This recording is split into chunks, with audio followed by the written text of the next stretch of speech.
আমরা এই জায়গাটাকে হ্যাশিং করব। হ্যাশিং করার জন্য কিবোর্ডে এইচ এন্টার, সিলেক্ট, স্কেল একটু কমায় দিতে হবে, 1 এন্টার। দেখেন হ্যাশিং হয়ে গেছে। এখানে যে প্রবলেমটা হচ্ছে দেখেন আমি লাইনটা টেনে দিচ্ছি সামনের দিকে, কিন্তু হ্যাশিং যতটুকু করছিলাম অতটুকুই রয়ে গেছে। হ্যাশিংটা আর সরে যাচ্ছে না, শুধুমাত্র লাইনটা সরে যাচ্ছে। নিচের দিকে একটু চেষ্টা করে দেখি, দেখেন নিচের দিকেও শুধুমাত্র লাইনটা সরে যাচ্ছে, বাট হ্যাশিংটা সরে যাচ্ছে না। আরেকবার দেখি, এই যে হচ্ছে না। তাহলে এটা একটা প্রবলেম। এই প্রবলেম থেকে কিভাবে আমরা বের হয়ে আসতে পারি সেটার জন্য আমরা কি করতে হয় এটা দেখব। আমরা ডান পাশের এটাকে আমরা হ্যাশিং করার চেষ্টা করব।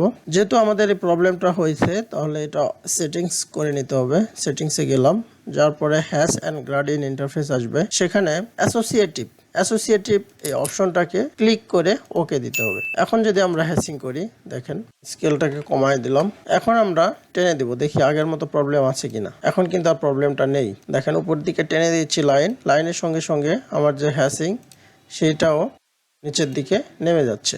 আবার আমি চেষ্টা করি, দেখেন খুব সহজ, আশা করি আপনারা পারবেন।